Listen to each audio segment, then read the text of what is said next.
You're listening to the Fezcast, produced on behalf of the Saracen Supporters Association and featuring the independent thought.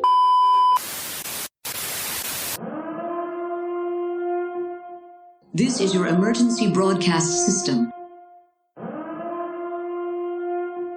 This is your emergency broadcast system. Morning, Grandad.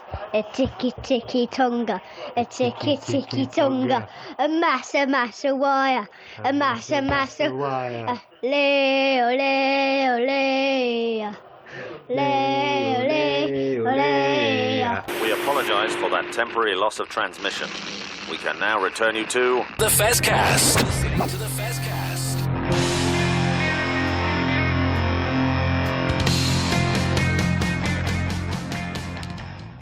Well, hello everybody, and welcome to episode 30 of season 4 of the Fezcast. A bit of a hodgepodge of a show.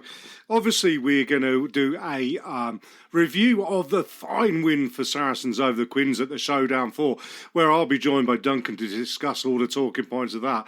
But before that, Joe and I got together last week to preview the Women's Six Nations, which I'm going to play in for you now. And then following that, Joe and I are going to have a chat about our relative success and predictions and the games themselves. So plenty to look forward to. I hope you enjoy the show. You're listening to the Fezcast. Hi, Alex Osterberry here, Director of Rugby for Saracens Women. You're listening to the Saracens Fezcast. This is the Fezcast. Joe and I have recorded this last Wednesday, 3 days before the Women's Six Nations kicks off, and we're kind of doing a review preview. I have no idea what we're going to call it, Joe, but the Women's Six Nations has started last weekend, so we'll have a quick brief talk about the 3 games that will have been played this weekend and prove that I know as little about women's rugby as I do men's rugby when it comes to predicting international games. But Joe, I mean, you're obviously looking forward to the Women's Six Nations. I take it you're going to a fair few games. Oh, well, I'm hoping to, but, well, work is work, so we will see how we get along.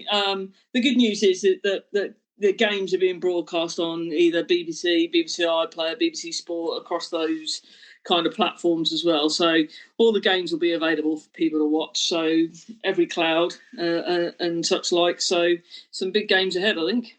Well, indeed. I mean, let's perhaps talk about the teams first, shall we, Joe? Because I think it's important to have a look. And I mean, we discussed before we come out on here what way we're doing and everything. And I think we need to start with England. Got 10 Saracens players in them. And congratulations to May being called up to cover for Ali Cocaine as well. Ali gets well soon as well, gets better soon. But, yeah, I mean, England are going into this as favourites, I would imagine. I mean, they've won the tournament the last few years, although, for the last 5 years indeed. New coach in John Mitchell, and I mean, I'll say something about that in a bit as well. But, okay, we got France away. France aren't a bad side. I suppose the question is, Joe, do you think that England can get any better than they've already been playing at over the last 5 years? And if they can't get too much better, and I think it is only very small increment or increases that perhaps they can make, how much closer are the likes of Wales, Scotland and France in particular going to be to them? And how close a tournament do you think it will be for England? Yeah, well, I mean, to start off with England first, Jez, obviously Grand Slam winners last year. They're going for 6 in a row now, world number 1. Lost the World Cup, as we know, to New Zealand, but then beat them in the WXV One League this year. So, they're doing really well. We've got a couple of big returners. So Emily Scarrett returns for the first time in England's shirt, probably for the best part of a year, 18 months, I would guess. Really experienced pack. We know that their driving maul is just awesome. They've got a load of speedsters, including some of our very own. And you mentioned there 10 Sarries. You've got Poppy, Kelsey, Rosie, Sophie Bridger, Jess Breach, Sydney gets a return in an England shirt. Zoe Harrison back after her injury. Ella is in there. And as you mentioned before, SSA sponsored May Campbell being pulled in at the last minute to cover for Amy. And not least of all, Marley captain in the squad again. And we'll get her 100th cap if she runs out this weekend, so she may well have already got it by the time this broadcast goes out. But there's just so much skill across the team in the forwards and in the backs. I don't think there's really an area of weakness, if I'm being brutally honest.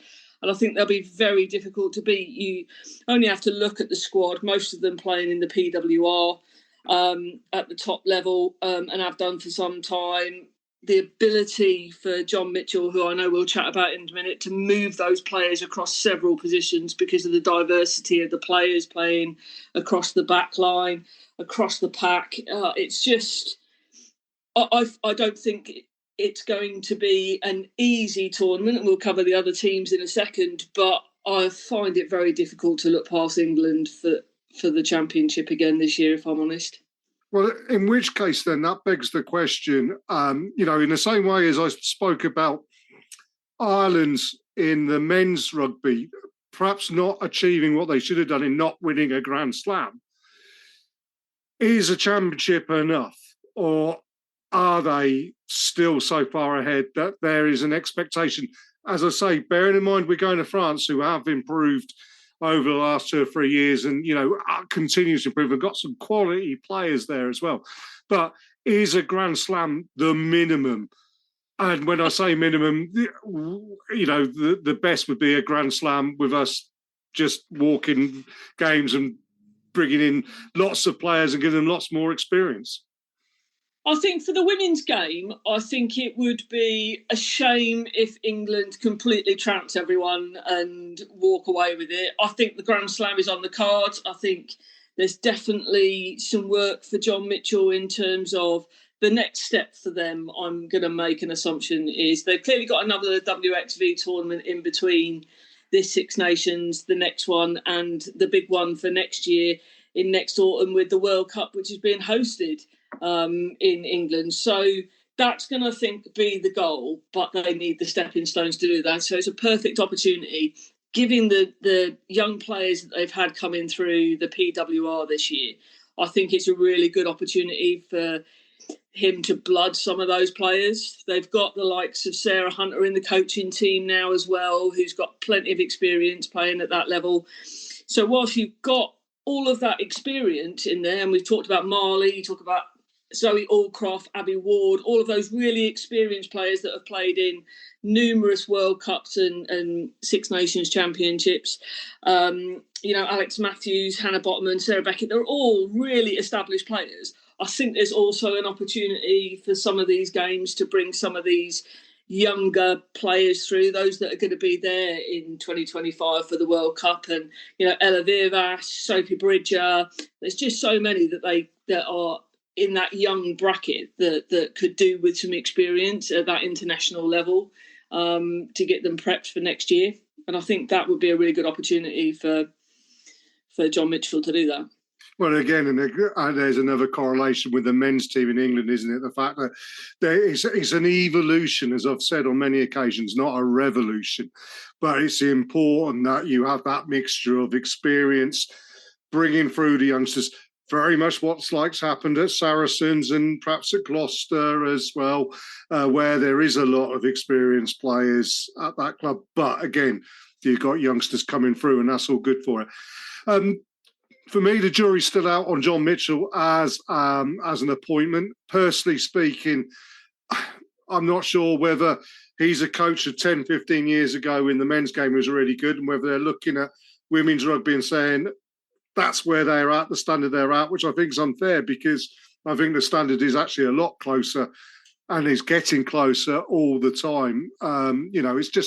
It's just size and physicality that's really the huge difference between them. Skill levels, commitment, dedication, whatever, they're all there the same. We've got to give him this tournament. And as I say, judge him on this tournament.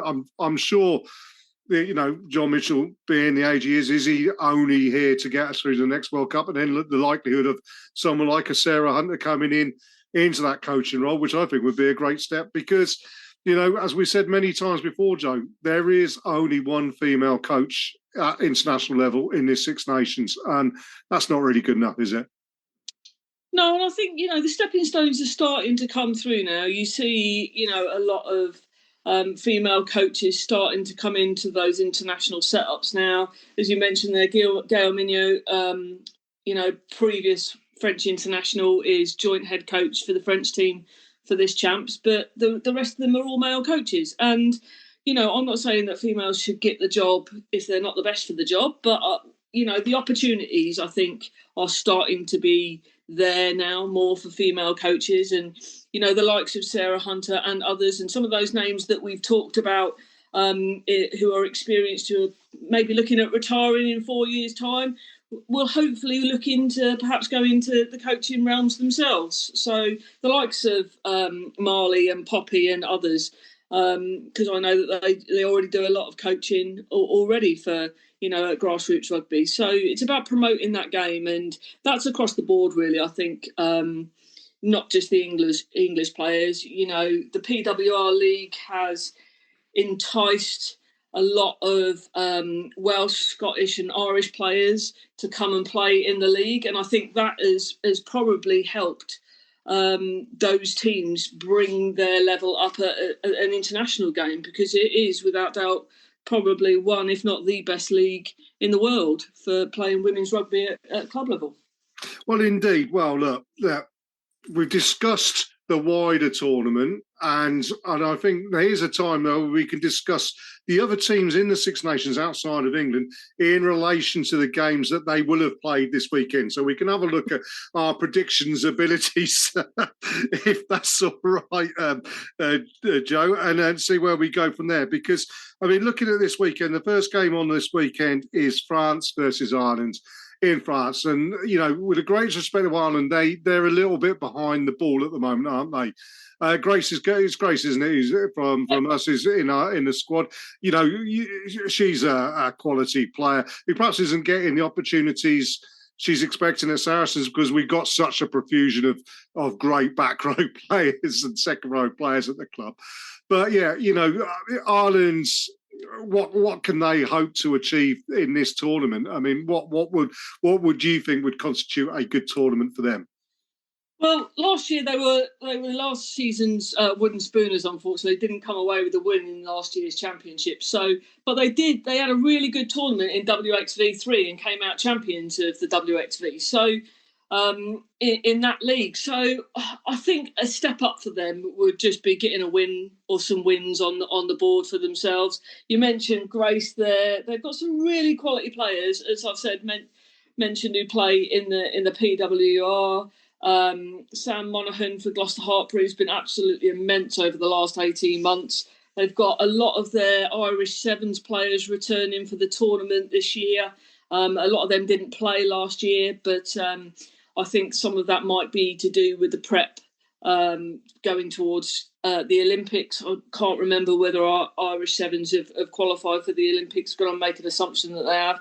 And, Ireland later in the tournament got a really big game at Twickenham, where England host them, I think, back end of April, for the big game, where hopefully we can draw a really, really big crowd, similar to the 58,000 that were there for the England-France game last year. So I think for Ireland, a win and some good performances, I think, with Scott Beeman at the helm.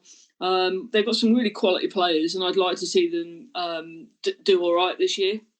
Well, absolutely. And then looking at their opponents on Saturday, France. France away is a difficult game for anybody, even England, and we talked about that already. But that's not a great start for them, is it? But France, do you see them really challenging? Last year at Twickenham, they came close, and then we just sort of pulled away. They it was 60, 65 minutes, when it before England really got on top of the game. Are France taking another step? Are they equipped to really compete with England at this level? Do you know what? They've had some really, really good wins in WXV. They're world number 3 at the minute. The player of the tournament last year was French Gabrielle Vernier. And they've had a couple of retirees. So Jessie Tremoulier has retired at the end of the Twickenham game last year. But all of their players, with the exception of one, who I'm going to mention in a minute, because I think she's probably my young player of the tournament to watch for this year, they all play in the French league. So, you know, again, they're all playing together or opposite each other week in, week out. So I think that will help. That helps them. They've got so much experience again in the team with their scrum half Board and Sansus. You've got the Ménager sisters. Caroline Drouin, who's been playing on the 7 circuit for France, is brilliant. She'll slot nicely into that 10 shirt instead of Tremoulier. And you've got a pair of sisters in the captain, Mano Falou, and in the squad this year. And it's not going to be an easy trip for anyone, including England, to go to France, the last game of the competition. So I think it'll be really competitive. I think they're probably closer than they have been in a number of years. So I'm really looking forward to that game, I think. Yeah, then moving on to the second game on the weekend, Wales versus Scotland, which I think is probably the tie of the weekend. And it's very much whoever wins this game puts themselves in prime position for that third spot, maybe more depending. But, you know, both teams will be targeting this match as the big match to win, won't they? And there's going to be plenty of Saracens involvement in that. Obviously, Donna and Georgia with Wales, and then the 4 girls for Scotland from us, isn't it? I mean, it's going to be a battle and a half, isn't it? It's always a close game, Wales and Scotland, and you know it's always really, really competitive. Wales have edged, I think, the last 2 or 3, but only by 3, 4, maybe. I think the last season, I think they beat them by 10, 12 points, but they're always really, really close encounters. And, you know, the 4 Sarries that you mentioned there, you've got Corinne, you've got Lou McMillan, you've got Beth Blacklock and Fee McIntosh, uncapped, all who have been on the SSA Fezcast, I have to say, in the last 12 months. So we'll give them a really big shout out. It's going to be really competitive. Couple of retirements, big retirements for Wales in Sinead Harries and Eleanor Snowsill.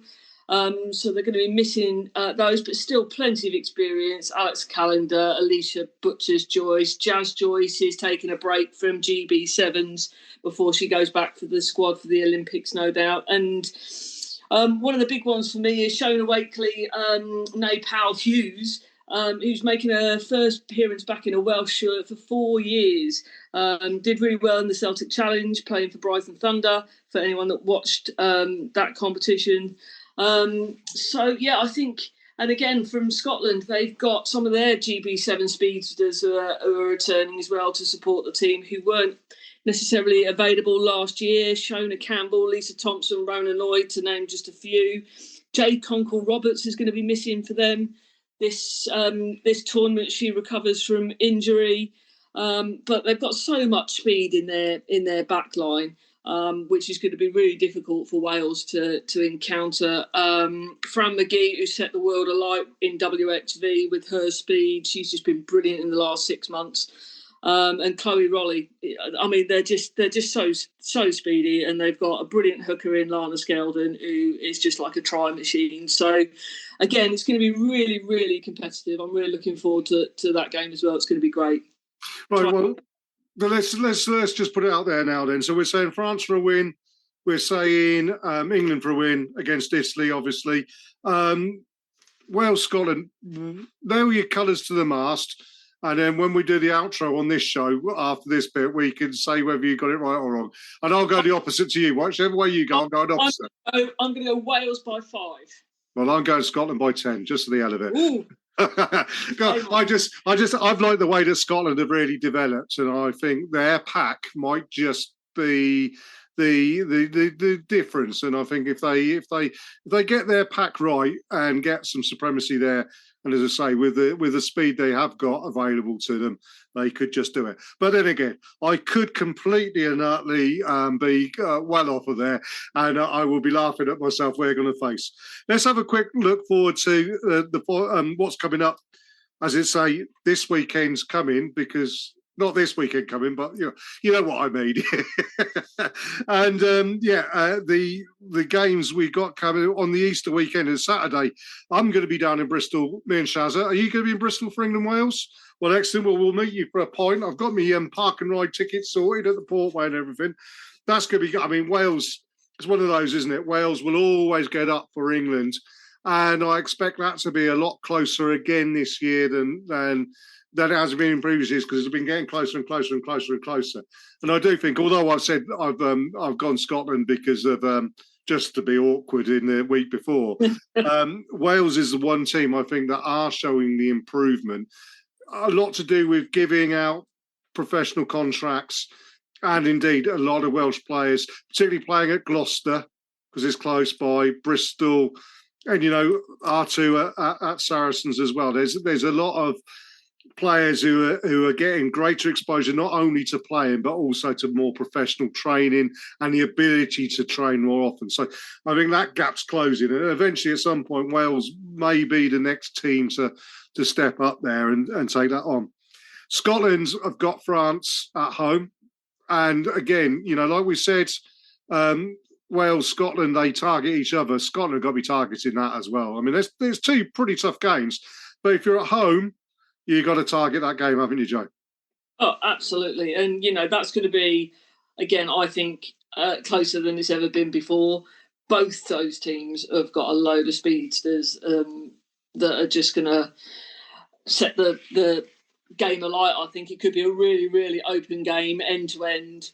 So I'm really looking forward to that one as well. And, I think Scotland are going to run them quite close in that game against France. Yeah, absolutely. And then on Sunday, it's Ireland versus Italy. And we discussed it already about Ireland. What are their hopes and ambitions this year? That's the one game, isn't it? They need to get that win. And if they get that win at home against Italy, that then builds a bit more confidence going into the next games they've got coming up in the tournament. Yeah, absolutely. We've talked about the Irish team there. Italy, 7th in the world at the minute. They've got some quality players. You only have to mention Beatrice Rigoni's name, who's now playing over in the PWR, along with a couple of the other Italian players in the league. She just exudes cool. Turns up at the games in her sunglasses, even though it might be cloudy and raining, and her flip flops. Fantastic player, pulls the strings. Michaela Soleri, who's there, kicking off the tee centre, again, really, really good. Broke Welsh hearts with a last-minute penalty in 2022, and I was at that game at Cardiff Arms Park in the 79th minute. I think there was about 3 seconds left to go. But yeah, I think Ireland and Italy, that game will be a really tight game as well, and really competitive. Both of them are going to have strong packs going forward there as well, I think. Well, look, Joe, plenty to look forward to, isn't it? And I'm sure, obviously, we will revisit the Women's Six Nations over the next 4 to 5 weeks, or however long it's on. It finishes at the end of April, doesn't it? So here we got about 5-6 weeks of some really top quality rugby. And as I say, we've got tickets to the England-Wales game. Might even, if we can, we'll look to go to a couple more, perhaps if we can, whatever. But, it's well worth checking out on the TV as well. And enjoying that competition, because I think it's going to be absolutely fantastic this year, Joe. It's going to be brilliant. It's the women's game is rising all the time. And for the first time, bunker system will feature for the first time along with shot clock. So we've got that to contend with. So that'll be interesting for the referees. Every player will have their name on the back of the jersey again for the first time, I think. So the professionalism of the game, and I think the final thing that they've got is the instrumental mouth guards. So it's starting to move up there, alongside the men's game in terms of understanding that people want to come and watch women's rugby. They said that they wouldn't, but they do. And I recommend if our listeners haven't been and watched a women's rugby game, whether it's a club game or an international, they should get themselves there, because it's an absolutely fantastic day out. The rugby is just absolutely brilliant, and certainly the squads that we've discussed there's going to be absolutely some sterling games, some really competitive games this year in the Six Nations. Well, Joe, I think I better let you go off and sit in a darkened corner and calm the excitement down. Obviously, you're like a kiddie on Christmas Eve, aren't you, waiting for this to happen? I've got to go and try and plan my fantasy team now. That's not going to be the biggest headache going on. So, yes, also for our listeners, get yourselves on the fantasy team. They run it as very similar to the one that the men's run for the Guinness Six Nations. So, again, sponsored by Guinness, the Women's Six Nations. It's available on all good websites and really, really good fun as well. Absolutely. Absolutely. Well, thank you for that, Joe. And we'll hand back to whatever's going on in the other side of the podcast. Hi, this is Petrus Duplessis, and you are listening to the Facecast. Well, yeah, as I said, at the top of the show, joining me for this part is Joe. After our preview, what did we call it last time? Well, we had a chat last week, did we, Joe, which we just played and talked about it. And yeah, I got the big prediction right, didn't I? Ish. Well, we got one of the predictions right, but we weren't too far off. It was a close game. Well, yeah, and I think that's what we said, wasn't it? That Wales, Scotland was going to be the real tough match to call, the game of the round, and so it turned out to be. I mean, as I understand, a full-blooded, fully competitive. The result could have gone either way, right up to the very end. But well done to Scotland for coming down to Wales and getting that very important win for them. That really does set them up for this tournament, doesn't it?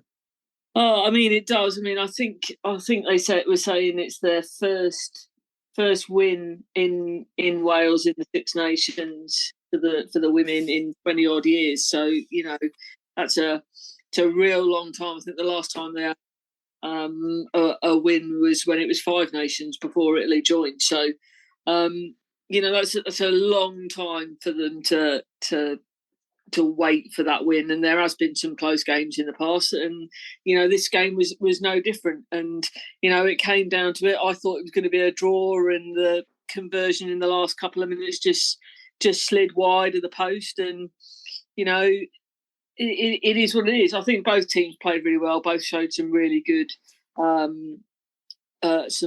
go forward, and yeah. Honestly, either team I think could have won that game, and I have to say, and I will give her a massive shout out because again she's been a guest on the Facecast as well. Corinne Grant was absolutely outstanding, and the Welsh commentators, Sue and Lillycrap included, were absolutely raving about Corinne. Now we've always known about her skill in the Scottish Flyer, but she really, really did show how much she's come on in the last 12-18 months this year.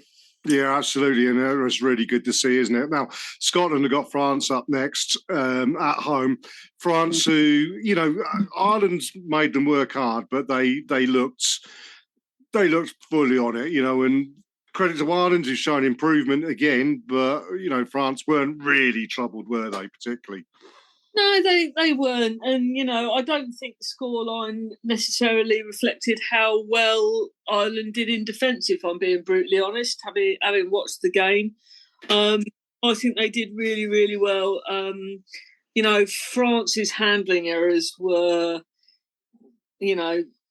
every 2 minutes they're juggling the ball all over the place, and yes, some could argue that it was a bit damp over there in France and.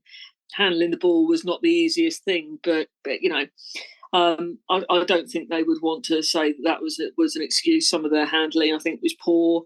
I think Ireland did some really good work in terms of their defence and keeping the scoreline to what it did. And they had some pretty good go forward when they had the opportunities as well. So I think they will be happy and see that as a win from their point of view and got what they wanted out of the game in terms of showing that they have the capability to battle for a full 80 minutes because they never stopped trying. Well, indeed. Now, Wales obviously disappointed after that game, but as you say, they played well enough to suggest that, they're going to cause problems as well. And they've got England up next. Quite frankly, England's really disappointed me against Italy. Really disappointed me for a number of reasons, really. I mean, Yeah, Emily Scarratt, great player, absolute legend of the game. But she's played, 20 minutes of rugby, it seems, before being chucked straight back into the international game. And she just wasn't at the races, was she? No, and I think that's a coaching decision. You can't really necessarily blame the player. She's been out with injury for a good 12 months, serious injury, surgery on her neck, and she is a fantastic player when she's on her game. But she has been out, and like any player who's been out for that length of time, it's going to take a little bit of time for them to get back in. She's played a couple of games for a club, Loughborough Lightning, but we know that is a completely different ball game than playing at international level, not least for the players that are around you all the time. And that's not disrespectful to Loughborough Lightning. But, when you're playing for England, you're playing with people that are all at the top of their game. And I think she was perhaps just a couple of steps behind some of those other players, and maybe she'll get there in this tournament with a little bit of match play, and perhaps the only way is to get her into some matches to do it. I'm not just sure that starting her in that first game was the best decision from the coaching team, but they're international coaches, and I'm not, and you're not, but I think. I just think it sends out the wrong message, Joe, that there's girls who've been playing all season, and we've got a couple at our club, and you see centres at other clubs as well who've really been performing well this season, and suddenly Emily Scarratt, on reputation, comes straight back in ahead of them. That's a kick in the teeth to players who've worked really hard and deserve, and as I say, no disrespect to Emily, but they deserve that place ahead of her. I think picking on form is always a better way to go, and it shows the value of people that are performing week in and week out. Reputations can only go so far, and that's why people like us pick up on when people aren't performing at their best, because their reputation does precede them. But when you're seeing people play at club level week in, week out at a high level, and you mentioned people there, I don't mind name dropping her. I think Sydney Gregson was unlucky to miss out in this squad because she has been brilliant. And I'm not saying that just because she's a Sarries player. I think there were several other people that I think have missed out that don't play for Sarries that perhaps should have been considered in that lineup as well against Italy. And we talked about it in our review show. I think it's a really good opportunity to blood some of those younger players and some of those players that have actually been on form in the PWR this season. Yeah, indeed. Now, the other issue with England, again, it's reared its ugly head, is discipline. Sarah Beckett, 10 minutes into the game, and the crocodile roll, slight mitigation which might come in when it comes to the disciplinary is that I think she realised what she was doing and tried to stop. But by then the damage had been done, and it was very lucky that the girl wasn't hurt even more than what she was and was able to continue and play. But it did look nasty, and it was a moment. I won't say madness because I don't think that's fine, but fair. But it was a moment where I think. Katie McLean in commentary said about the top 2 inches and develop that top 2 inches, what Clive Wood would always used to call the most important part of a rugby player. And it was just a little bit brainless, really, almost in that situation. You train all day, every day, you're professional players. Me as a player, I might have done it because I, was training once a week or whatever. But if you're doing it in day out, in those situations what you can and cannot do, and should be able to be better than that, I think. Yeah, I think they've made no bones about it, particularly for this tournament. They've mentioned it in the PWR as well. The officials are hot on neck rolls. They're hot on crocodile rolls. They're high on those high tackles and the headshots for the concussion protocols. And players are aware of that because their team managers must be telling them that week in, week out. And so must their international coaches be telling them, here's what the officials are going to be looking out for. I mean, we can analyse the slow-mo all day, and it looked awful in slow-mo, and the position that Michaela Sillery for the tackle, she was in a really brilliant position for the tackle. Sarah Beckett's come over the top to try and, get rid of her out of that position. And I think you're right. I think she realised where she was going, but by that point, her forward momentum had already taken her so far past the point. And I think probably one of the main reasons that the Italian player was not seriously injured was because Sarah Beckett realised it and managed to sort of roll her body weight away from the player rather than fully over the top of her. Because I think that probably would have ended Sillery's Six Nations championship for this year. It was a silly tackle, and I think she realised it, and I think probably even Marley Packer, when the referee had that conversation with us, she realised that it was probably heading that way as soon as she called for a bunker review. And we mentioned it in the preview, bunker system coming for the Six Nations. Whether she'd have given a straight red if the bunker had not been in it, I don't know. Only Marilee Grosselot will know that. But the tackle was not good from a professional, and I suspect that there was no malice intended from Sarah Beckett. She from what I've seen of her play for Quins and Gloucester, she's not a malicious player, and I think there was evidenced in the commentary as well. But I think, and hopefully she'll learn from that. And obviously they had a yellow card towards the end of the game as well, with Helena Rowland going in over the top, and the shoulder making contact with the head again, trying to clear out from a ruck. And players are going to have to watch this. Not just the English players; all the players are going to have to watch this now, because the referees, the officials are really starting to pick up on this. The TMOs are going to be at every games as well, something that they're perhaps not used to in the PWR week in and week out. So, professional players, semi-professional players, those that are playing in this tournament are going to have to understand that, tackling, clear outs, they're all good, they're all high on the agenda of the officiating teams and the TMOs, and they will pick them up. And I think the men's game has found that. I remember we talked about this probably 12-18 months ago in the men's game, with the big spike in TMO reviews and going back, and the yellow cards and the red cards. The women's game is a little bit further behind that, but they're going to have to go through that same pain now until the message hits home about ensuring that they're protecting themselves and each other whilst they're playing the game. So, indeed, yeah. I mean, but what we do have to say is, for all of that, and they say England playing most of the game with 14 players and a big chunk with 13 players, they found solutions. So it's not all bad.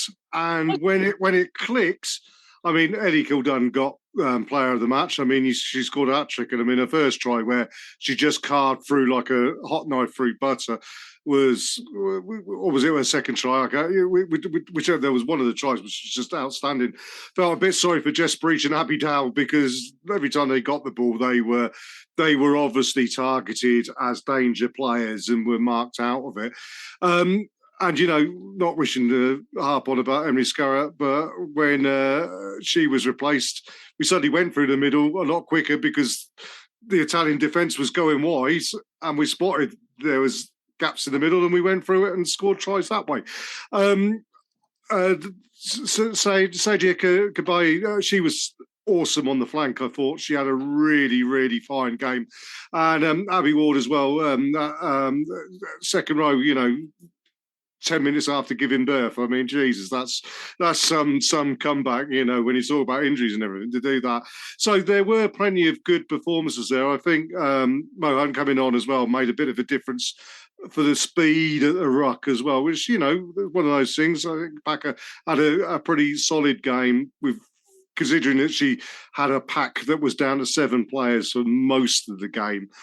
So there's plenty there to look I'd say, yeah, okay, it wasn't quite as bad. I was just a little bit disappointed. And, you hope to see England are notoriously slow at starting tournaments, men and women often.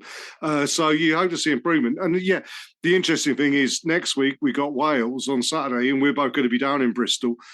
The Welsh... frequently in previous games have really targeted the English and got niggly, haven't they?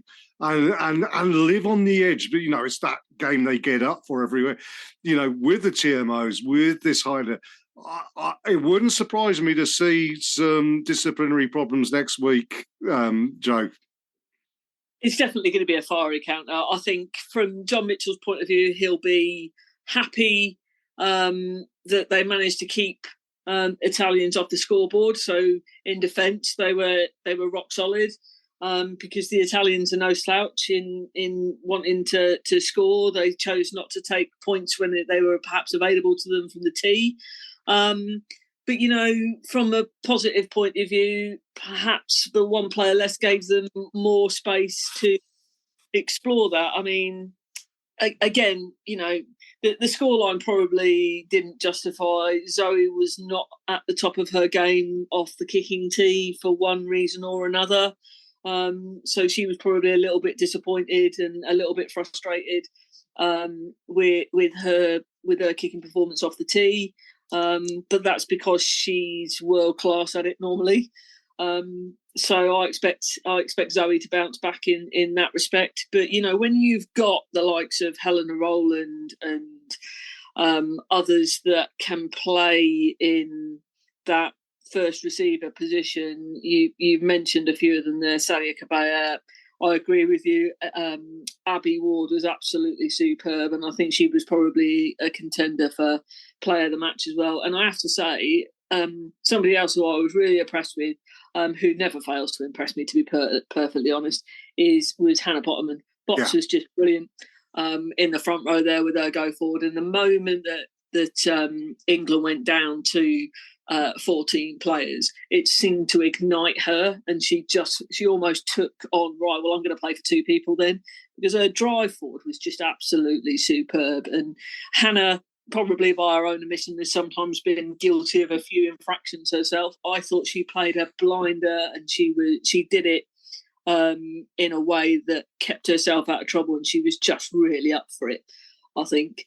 So, I mean, fair play to her from that point of view. Some of the substitutions that came on, Mac got a nice little try for herself as well. And I thought Kelsey Clifford in her first England start was brilliant as well. She had some fabulous turnovers at the breakdown as well. But yeah, for this weekend coming, I think, yes, with the type of Alex Callender from the Welsh side, who we know that can be a little bit fiery, amongst others. Georgia as well will be no doubt up for the game. I thought she was brilliant against Scotland when she came on, and I would expect her to start this weekend, given her performance coming on at just after half time. So yes, there will certainly be some interesting competition across the park, I think is the best way to describe that. They'll play against each other week in, week out at club level, the English and the Welsh. So yes, I think it will be the team that keeps their head and doesn't end up with people walking from the pitch that will come out on top at the weekend. And I think that will be drummed in by both the head coaches this week. Absolutely, yeah. For that. Well, so plenty to look forward to there, Joe, and thank you again for your time tonight, and thank you for your preview. And we'll reconvene next week and have a chat, or maybe we might get a chance on Saturday after the game to have a quick chat about it and see what we could do. But yeah, thank you, Joe, for your time, and we'll have a quick short break, and then we'll be back to discuss the Showdown 4 and a mighty win for the Saracens. You're listening to the Fezcast.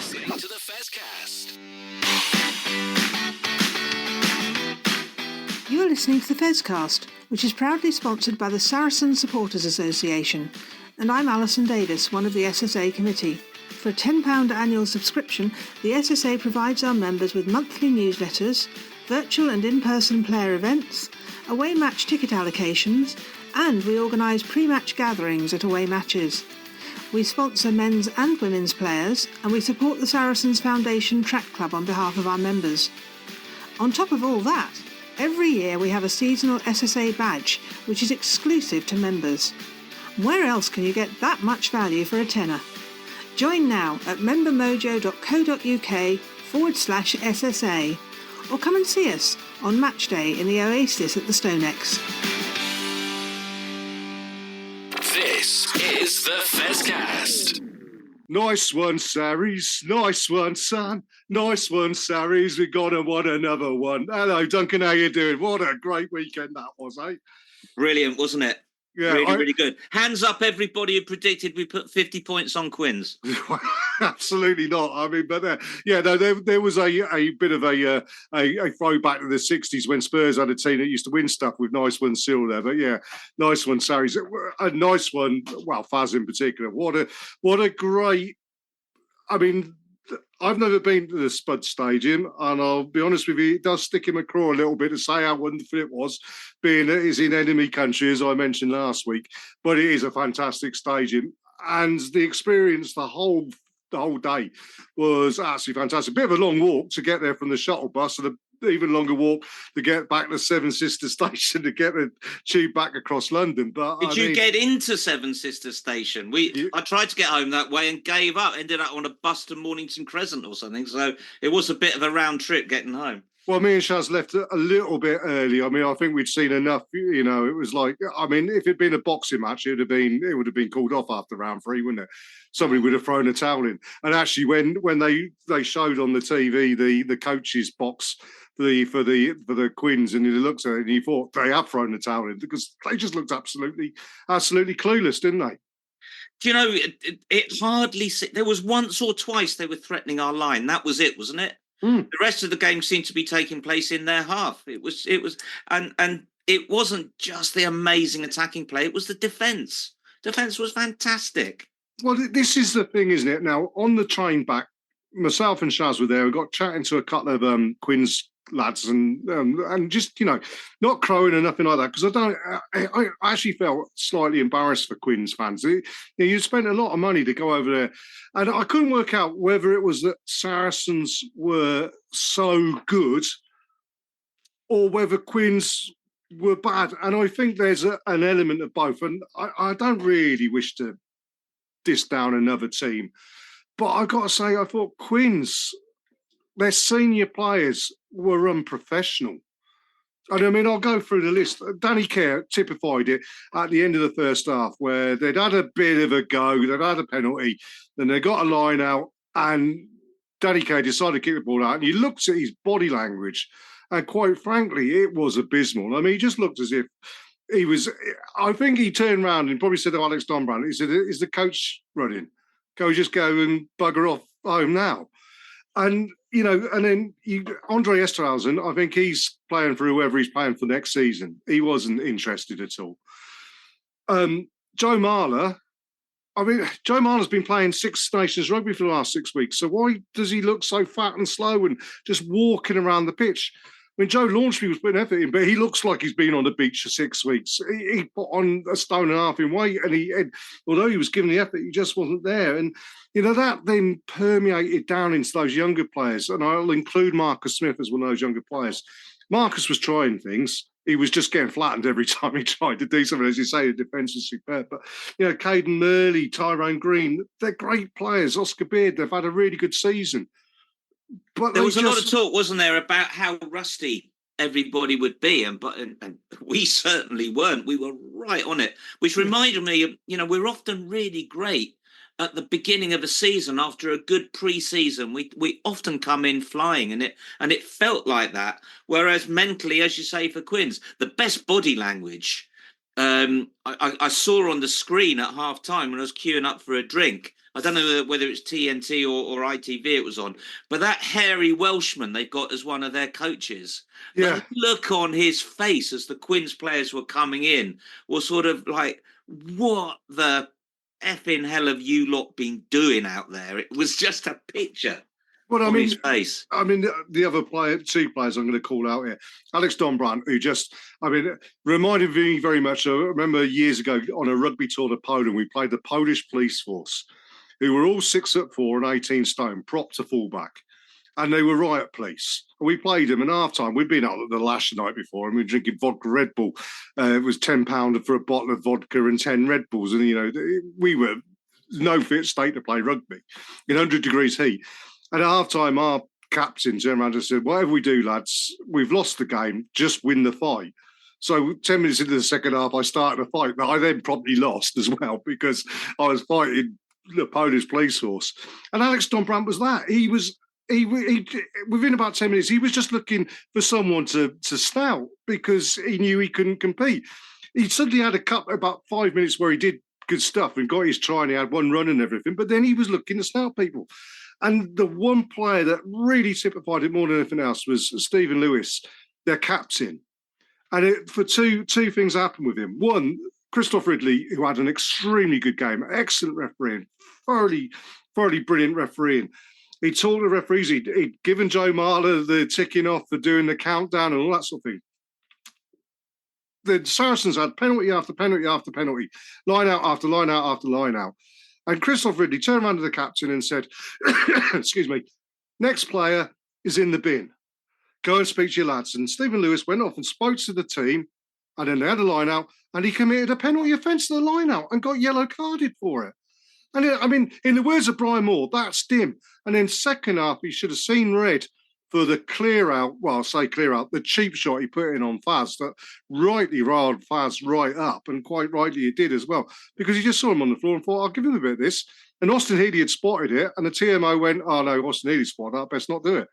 I think we'd best make Austin Healey a TMO because he does spot an awful lot of these stuff. But no, he really does. And there's an inquiry into what the TMO did there because he's not meant to listen to commentary. But at least, those fights showed that Quins had some fight in them and that they were annoyed about their own performance. So they weren't doing it deliberately. And there is this question of why, it's almost like, can we play Quins every week? Because every time we play them, we stuff them at the moment. I mean, one of these days we won't, but at the moment we've got the hoodoo on them. Yeah, absolutely. I think, let's be fair to Quins. I said this as well, I don't think there's any team in the world who could have coped with the Saracens' performance. And I'll give you, I'll bring out an example. I brought up the WhatsApp group. When I rewatched the game on telly, it was 19 minutes, 53 seconds before Saracens made a mistake. And the mistake was Hugh Tizard, when we're already 3 or 4 tries up, trying a speculative offload that didn't come off. And to give you the exact difference in mentality between Quins and Saracens, if Quins had done that, they'd have shrugged their shoulders and whatever. Owen Farrell, despite us cruising, has gone to Hugh Tizard and told him, well, that was effing stupid. And you could see Hugh was visibly like, I've really copped up here. I'm sorry, boss. I'm really sorry, Skip. Didn't mean, I was just trying something. And that's the difference, isn't it? That Saracens demanded excellence and gave excellence. Quins couldn't cope with that excellence. Well, after the game, Faz was being interviewed and he was going on about the 7 points we gave away, which is, typical of it. Oh, by the way, before I forget, I knew I couldn't trust your judgment. So I really know now if you're going to go out and pick a fight with the Polish police force, you really are as dense as I thought you were. Well, absolutely, yeah.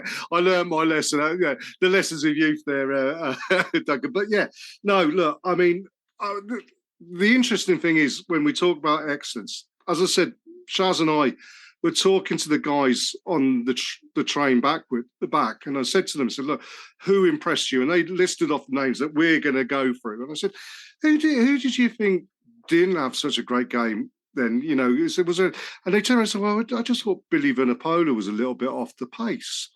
And at the time I went, I sort of see that. And then I watched the game afterwards. And Billy probably wasn't our best player, but he was still an 8 out of 10. Easily an 8 out of 10. Definitely. I mean, there were some turnovers he made and tackles and what have you, and the carrying, were very, very good. It's going to be so interesting, isn't it? The next few games, Northampton away and then Bordeaux. God, I can't wait for that one to see what the result is going to be. And I guess the key is going to be around, who's going to need resting, of which you guess the candidates are definitely Nick Tompkins, Ben Earl. Maro's already had a rest, so maybe not him. Jamie George, maybe. So, but we've got cover. I mean, Maro, we did all of that. Maro wasn't even playing. Yeah, and Jamie George didn't come on until deep into the second, or not deep in the second half, but we've got cover at 8 between Tom Willis cover. Tom Willis and Billy Vunipola. I just hope to goodness we don't put Elliot Daly at centre when we give Nick Tompkins a rest, because oh boy, I hate to say I told you so, brackets, no I don't brackets, but you put Elliot Daly at the back, give him all that extra time, that extra space, give him the ability to decide where he joins the back line, and that on Saturday is what you get. And you don't just get that genius from him. He makes other players look better. Max Malins was a great, great player, but that combination of Elliot Daly at full back and Faz at centre made Max Malins look even better than he was, and he'd do that with players. Sean Maitland had a great, great game.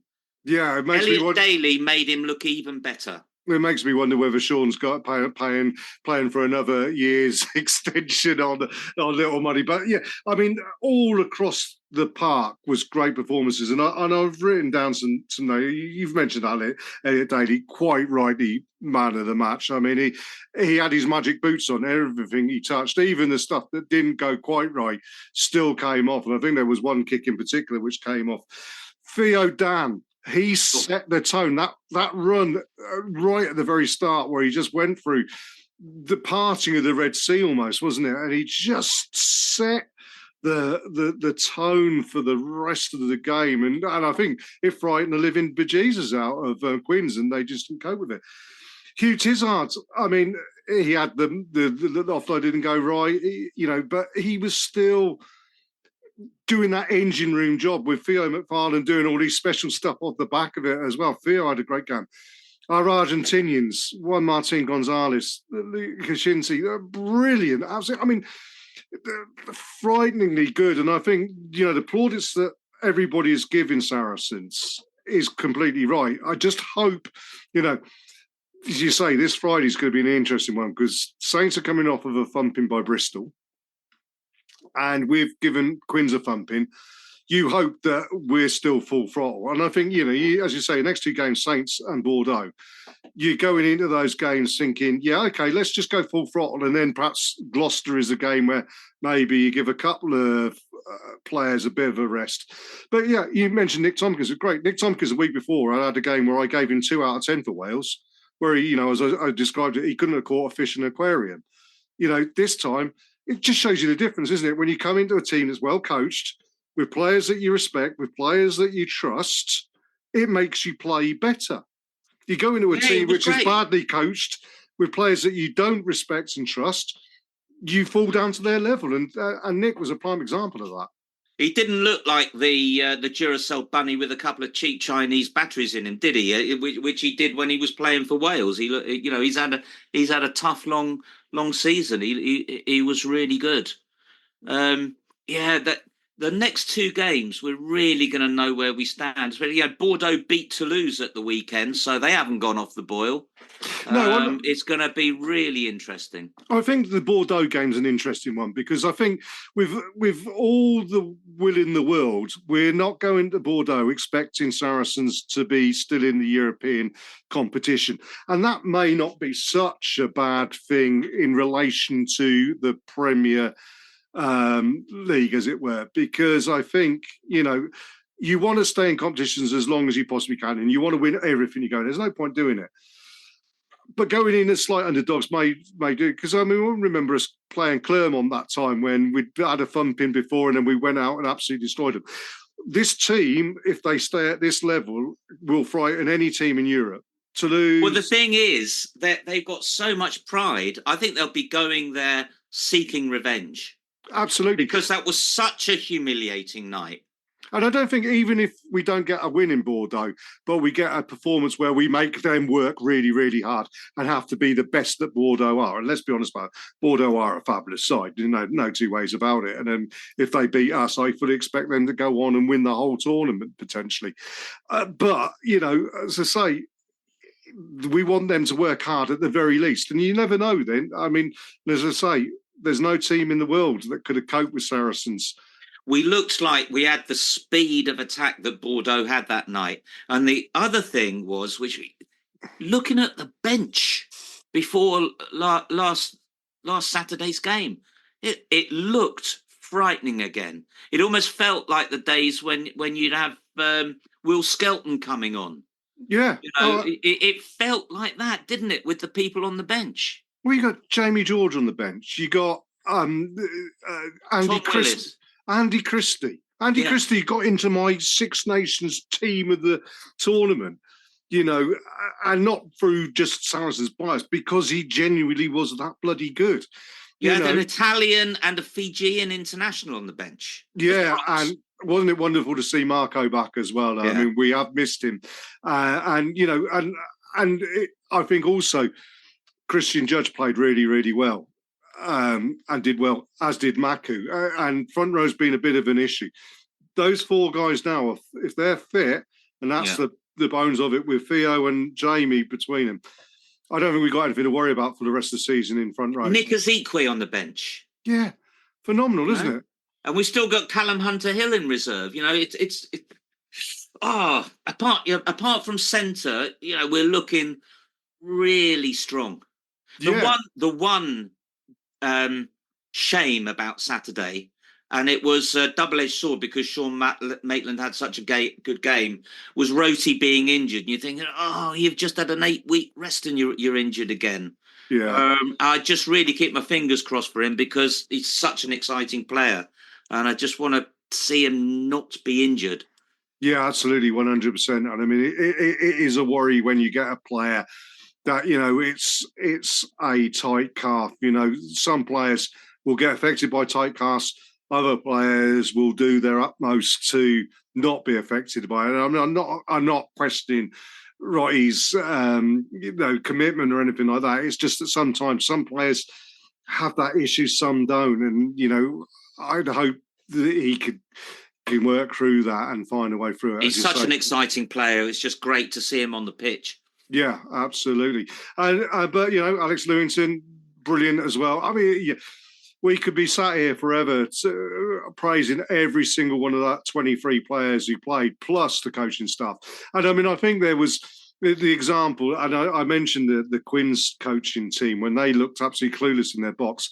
I think there was halfway through the second half, they showed Joe Shaw and Mark McCall talking, and they were having a proper debate, and it was absolutely obvious that there was some, and that's the thing, isn't it? It's, never resting on the laurels and always striving to be better. And, most people will sit there and say, how can Saracens be better than what they were on Saturday? And I tell you, Mark McCall and Joe Shaw and the rest of the coaching team would have been sat down Sunday morning over a latte somewhere in Watford or wherever, or Hemel or whatever, and would be discussing that and saying, this is where we can get better. This is what we could do. We should have scored 65 points. We should never have given away that 7 points.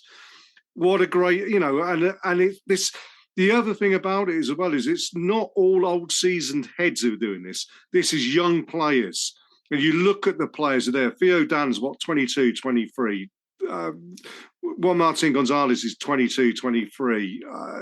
Even Nick Tompkins is still only late 20s. These are young players that bought into this, into this single-minded determination to be the very best. And it's just wonderful to see. We are in a transition, and it's being managed so well. And if you believe the rumours that are going on, we've got a couple of young number 10s coming in, potentially. So that whole transition, is almost seamless. Yeah. When you consider that this season is the end of an era with Owen Farrell going, and yet on it goes. Absolutely. Well, look, I mean, we could go on forever, couldn't we, Duncan? But I mean, I think we all saw it. We're all still sat there with cheesy grins and toasting champagne rugby that we saw. And I think the key thing is that often you'll see the comments on social media in particular, and you don't like to give them too much credence, as it were, but the comments have been fulsome in their praise. Normally it's like salary sends or whatever. This time around they were just good, excellent, brilliant. And that comes from Gloucester fans, from Bath fans, from Quins fans, and not just our own fans. People who understand rugby looked at that and went, wow, that was amazing. It was just everything about it, great entertainment, including the whole day, and just fantastic execution in every single way. Absolutely.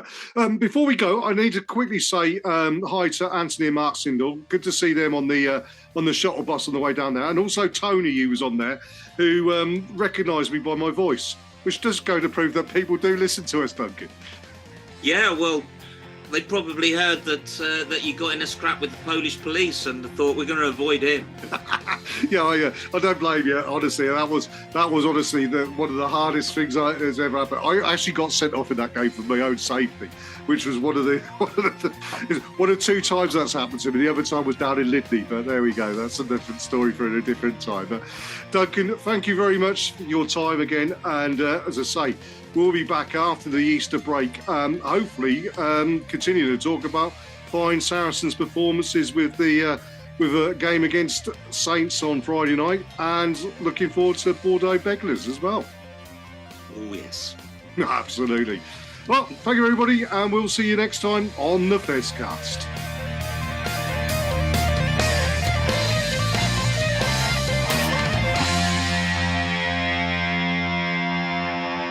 This is the Fezcast.